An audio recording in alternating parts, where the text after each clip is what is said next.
పాకిస్తాన్ అనే దేశం భవిష్యత్తులో ఉండదు. మనందరికీ తెలుసు, పాకిస్తాన్ ఒక ఉగ్రవాద దేశం. ప్రపంచవ్యాప్తంగా ఉన్న ఉగ్రవాదులకు ఈ దేశం ఒక అడ్డా లాంటిది. అయితే ఈ పాకిస్తాన్ కేవలం భారత్కే కాదు, ఆఫ్ఘనిస్తాన్, బలూచిస్తాన్, కొన్నిసార్లు ఇరాన్కి కూడా సమస్యల్ని క్రియేట్ చేస్తుంది. ఈ దేశంలో ఎప్పుడూ ఏదో ఒక యుద్ధం జరుగుతూనే ఉంటుంది. కొన్ని రోజుల క్రితం ఆఫ్ఘనిస్తాన్లోని తాలిబాన్లు పాకిస్తాన్ సైనికుల్ని బార్డర్ ఏరియాలో వేటాడి మరీ చంపారు. అండ్ ఇప్పుడు రీసెంట్గా వస్తున్న ఇన్ఫర్మేషన్ ప్రకారం బలూచిస్తాన్ లిబరేషన్ ఆర్మీ మళ్ళీ యాక్టివేట్ అయ్యి పాకిస్తాన్లోని 40 లొకేషన్స్ని, దాదాపు 20 సిటీలను క్యాప్చర్ చేసుకుంది. 20 సిటీస్ని క్యాప్చర్ చేయడం అంటే మామూలు విషయం కాదు. దీన్ని బట్టి బలూచిస్తాన్ లిబరేషన్ ఆర్మీ ఎంత స్ట్రాంగ్గా మారిందో అర్థమవుతుంది. 2 రోజుల క్రితం Balochistan liberation army Pakistan army పైన, సెక్యూరిటీ ఫోర్సెస్ పైన అటాక్ చేయడం మొదలుపెట్టింది. ఈ అటాక్లో దాదాపు 200 మంది పాకిస్తాన్ సైనికులు ప్రాణాలు కోల్పోయారు. అయితే ఈసారి ఇంట్రెస్టింగ్ విషయం ఏమిటంటే, బలూచిస్తాన్లోని మహిళలు ఆయుధాలు పట్టుకొని పోరాడారు. వాళ్ళనే ఫిదాయిన్ అంటారు. అంటే మహిళా సూసైడ్ బాంబర్స్ని ఫిదాయిన్ అంటారు. ప్రజెంట్ బలూచిస్తాన్లోని ప్రజలందరూ, చదువుకున్న యువత, అమ్మాయిలు, అబ్బాయిలు అంతా కూడా రెసిస్టెంట్ ఫోర్స్లో జాయిన్ అయి పాకిస్తాన్ ఆర్మీకి, అక్కడి గవర్నమెంట్కి చుక్కలు చూపిస్తున్నారు. బలూచిస్తాన్ ప్రజలు ఇలా ఎందుకు చేస్తున్నారు అంటే, ఈ విషయాన్ని మన ప్రీవియస్ వీడియోస్లో చాలాసార్లు ఎక్స్ప్లెయిన్ చేశాను. బట్ తెలియని వాళ్లకు మళ్ళీ చెప్తున్నాను. మీరు ఇక్కడ మ్యాప్లో చూసినట్టయితే ఇదే బలూచిస్తాన్. ఈ బలూచిస్తాన్ పాకిస్తాన్ మొత్తం ఏరియాలో 40% వరకు ఉంటుంది. పాకిస్తాన్ ఒక ఇస్లామిక్ దేశం అయినప్పటికీ అక్కడ మనకంటే ఎక్కువగా కుల, జాతి వివక్షలు ఉంటాయి. చాలామంది అనుకుంటారు ముస్లిమ్స్లో కులాలు ఉండవు అని, కానీ అది అబద్ధం. ముస్లిమ్స్లో మనకన్నా ఎక్కువగా కులాలు ఉన్నాయి. అండ్ వాళ్ళు మనకంటే దారుణంగా వివక్ష చూపిస్తారు. వాళ్ళు లిటరల్లీ ఒకే మతంలో ఉంటూ వాళ్ళ దేవుడి కోసం ఒకరినొకరు నరుక్కుంటారు. షియా, సున్నీ గొడవల గురించి మీరు ఎక్కడో అక్కడ వినే ఉంటారు. అయితే ఈ బలూచిస్తాన్ పాకిస్తాన్లో దాదాపు 40% వరకు ఉన్నప్పటికీ బలోచ్ ప్రజలకు అక్కడి ప్రభుత్వంలో కానీ, ఆర్మీలో కానీ సరైన అవకాశాలు లభించట్లేదు. ఈ పాకిస్తాన్ పంజాబ్లో ఉండే ప్రజలు మిగతా వారిని డెవలప్ అవ్వనివ్వరు. బలూచిస్తాన్లో పాకిస్తాన్ మొత్తంలోని అత్యధికంగా న్యాచురల్ రిసోర్స్ ఉన్నాయి. ఉదాహరణకి ఇక్కడ కాపర్, గోల్డ్, న్యాచురల్ గ్యాస్ నిల్వలు చాలా ఉన్నాయి. అలాగే ఈ బలూచిస్తాన్కి కోస్టల్ ఏరియా యాక్సెస్ కూడా ఉంది.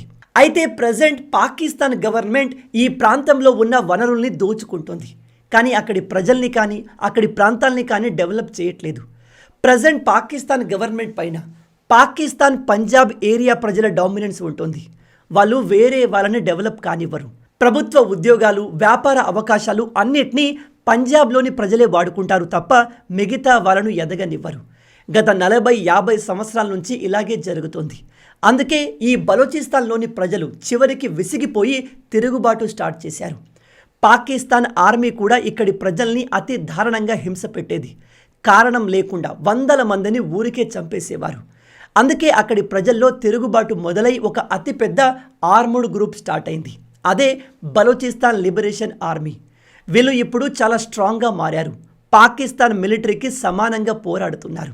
వీళ్ళ ప్రధానమైన లక్ష్యం ఏమిటంటే, బలూచిస్తాన్ ప్రజలకి అన్యాయం జరుగుతుంది కాబట్టి ఈ ప్రాంతం మొత్తాన్ని పాకిస్తాన్ నుంచి వేరు చేసి ఒక సెపరేట్ దేశం, బలూచిస్తాన్ దేశాన్ని ఏర్పాటు చేయడం.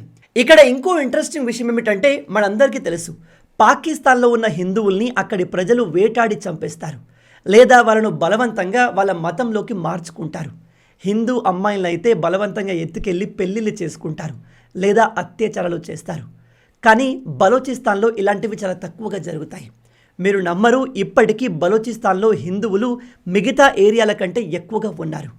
ఇక్కడ హిందూ దేవాలయాలు కూడా చాలా ఉన్నాయి. ఎస్పెషల్లీ శివుణ్ణి పూజించే భక్తులు ఇక్కడ చాలామంది ఉన్నారు. సాధారణంగానే బలూచిస్తాన్ లిబరేషన్ ఆర్మీ కంటిన్యూగా ఇలా పాకిస్తాన్ గవర్నమెంట్ పైన, పాకిస్తాన్ ఆర్మీ పైన దాడి చేస్తూనే ఉంటుంది. అయితే ఈసారి వీళ్ళు స్టార్ట్ చేసిన ఆపరేషన్ పేరు హీరోఫ్ 2. 2024లో సేమ్ ఆపరేషన్ 1 చేశారు. ఇప్పుడు ఆపరేషన్ 2 స్టార్ట్ చేశారు. ఆపరేషన్ 1లో వీళ్ళు ఒక ట్రైన్ని హైజాక్ చేశారు.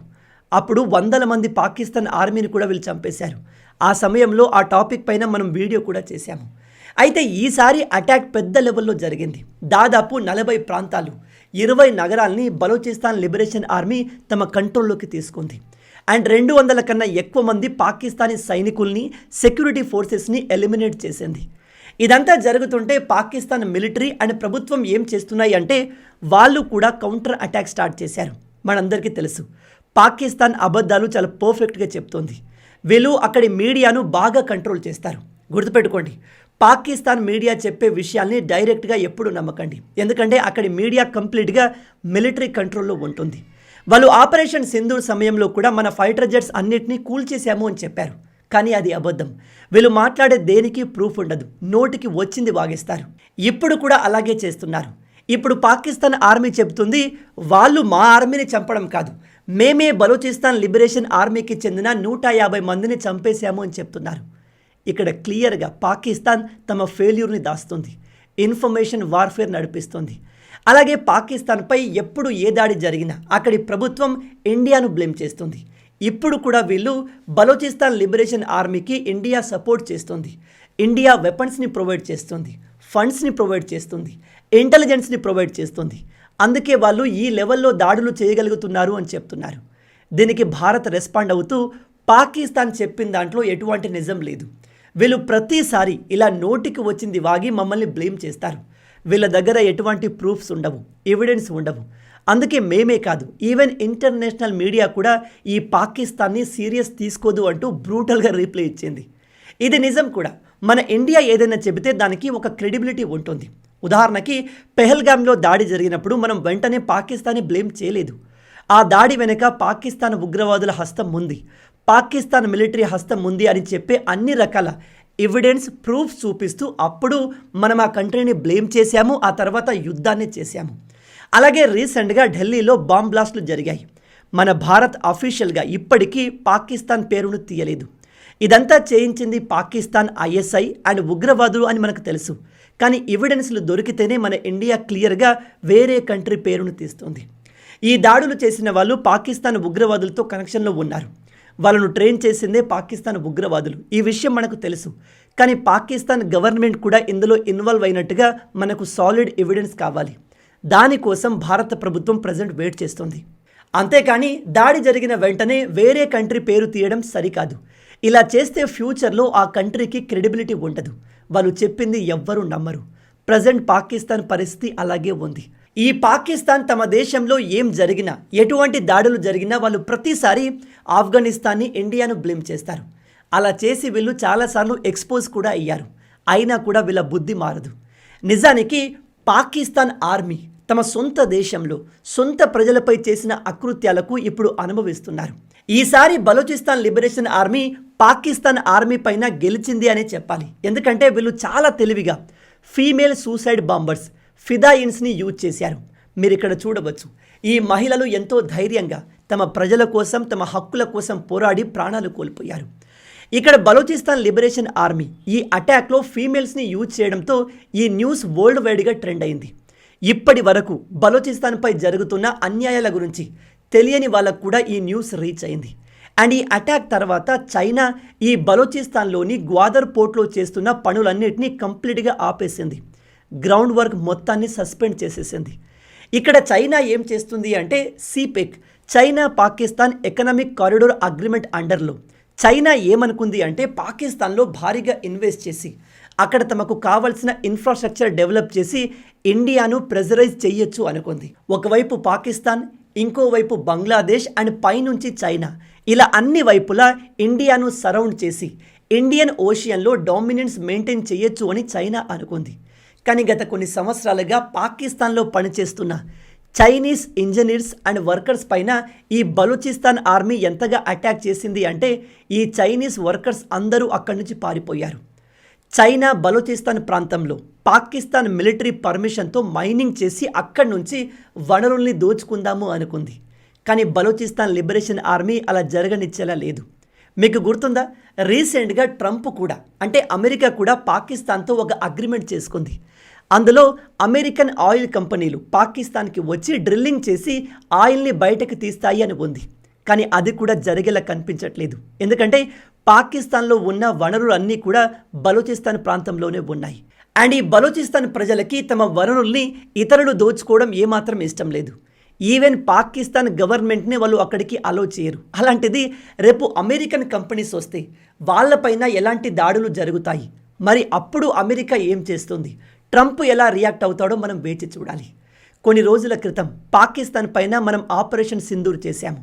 అండ్ ఇటు సైడ్ నుంచి ఆఫ్ఘనిస్తాన్ బార్డర్ ఏరియాలో విపరీతమైన దాడులు చేసింది. అండ్ ఇప్పుడు పాకిస్తాన్ లోపటి నుంచి బలూచిస్తాన్ లిబరేషన్ ఆర్మీ పాకిస్తాన్ ప్రభుత్వాన్ని అండ్ ఆర్మీకి చుక్కలు చూపిస్తుంది. ఇదంతా చూస్తుంటే వెరీ సూన్ రాబోయే 4-5 సంవత్సరాల్లోనే పాకిస్తాన్ ముక్కలవ్వడం కన్ఫర్మ్ అనిపిస్తుంది. బలూచిస్తాన్ ప్రజలకి న్యాయం జరగాలి అంటే ఈ ప్రాంతం ఒక సెపరేట్ దేశంగా మారాల్సింది. అండ్ ఇప్పుడు బలూచిస్తాన్ లిబరేషన్ ఆర్మీ ఎంత స్ట్రాంగ్గా మారింది అంటే ఈ ప్రాంతంలో ఉన్న ప్రజలు కంప్లీట్గా ఆ ఆర్మీకే సపోర్ట్ చేస్తున్నారు. మహిళలు, పురుషులు, బాగా చదువుకున్న వాళ్ళు స్వయంగా వచ్చి వాలంటీర్గా ఈ ఫోర్స్లో జాయిన్ అవుతున్నారు. చాలామంది జియో పొలిటికల్ నిపుణులు చెప్పేది ఏమిటంటే ఖచ్చితంగా రాబోయే రోజుల్లో బలూచిస్తాన్ ఒక సెపరేట్ దేశంగా మారబోతుంది అని. 1947లో అఖండ భారత్ డివైడ్ అయి పాకిస్తాన్ క్రియేట్ అయింది. 1971లో పాకిస్తాన్ ముక్కలై బంగ్లాదేశ్ క్రియేట్ అయింది. అండ్ ఇప్పుడు రాబోయే 2-3 సంవత్సరాల్లో పాకిస్తాన్ ముక్కలై బలూచిస్తాన్ ఏర్పడబోతుంది. అందులో ఎటువంటి డౌట్ లేదు. ఈ బలూచిస్తాన్ దేశం ఏర్పడితే మనకు పాకిస్తాన్ని అండ్ పాకిస్తాన్ ఉగ్రవాదుల్ని కంట్రోల్ చేయడం, వాళ్ళను కంప్లీట్గా ఎలిమినేట్ చేయడం ఈజీ అవుతుంది. ఎందుకంటే బలూచిస్తాన్ సెపరేట్ అయితే పాకిస్తాన్ ఒక చిన్న అండ్ వీక్ కంట్రీగా మారుతుంది. అప్పుడు వాళ్ళను మనం ఈజీగా కంట్రోల్ చేయవచ్చు. అలాగే బలూచిస్తాన్ మనకు అందులో హెల్ప్ కూడా చేస్తుంది. అండ్ అప్పుడు పాకిస్తాన్ ఇండియా జోలికి రావాలంటేనే భయపడుతుంది. వాళ్ళు ఇప్పటికీ భయపడతారు. కానీ బలూచిస్తాన్ ఏర్పడ్డాక పాకిస్తాన్ని కౌంటర్ చేయడం, ఉగ్రవాదుల్ని ఎలిమినేట్ చేయడం మనకు ఈజీ అవుతుంది. అడిషనల్గా మనకు బలూచిస్తాన్ హెల్ప్ కూడా లభిస్తుంది. అండ్ ఇంకో ఇంపార్టెంట్ న్యూస్ ఏమిటంటే రీసెంట్గా పాకిస్తాన్ క్రికెట్ బోర్డు మేము ఇండియాతో జరగబోయే మ్యాచ్ని బైకట్ చేస్తున్నామని ప్రకటించారు. రాబోయే T20 వరల్డ్ కప్ నుంచి ICC ఆల్రెడీ బంగ్లాదేశ్ ఎక్స్ట్రాలు చేసినందుకు ఆ దేశాన్ని ఎలిమినేట్ చేశారు. ఇప్పుడు పాకిస్తాన్ ఎక్స్ట్రాలు చేస్తుంది. వీళ్ళు చెప్తున్నారు మేము వరల్డ్ కప్లో పార్టిసిపేట్ చేస్తాము కానీ ఇండియాతో ఆడము అని. ఆడితే ఎలాగో ఓడిపోతాము అని వీళ్ళకు ముందే తెలుసు. అందుకే ఇలాంటి డ్రామాలు చేస్తున్నారు. అయితే బలూచిస్తాన్లోని కొంతమంది లీడర్లు చెప్పేది ఏమిటంటే పాకిస్తాన్ భయపడి ఇండియన్ క్రికెట్కి భయపడి ఆడము అని చెప్తుంది. అలాంటప్పుడు మనం ఎందుకు బలూచిస్తాన్ ఇండియా క్రికెట్ మ్యాచెస్ని కండక్ట్ చేయకూడదు అని అడుగుతున్నారు.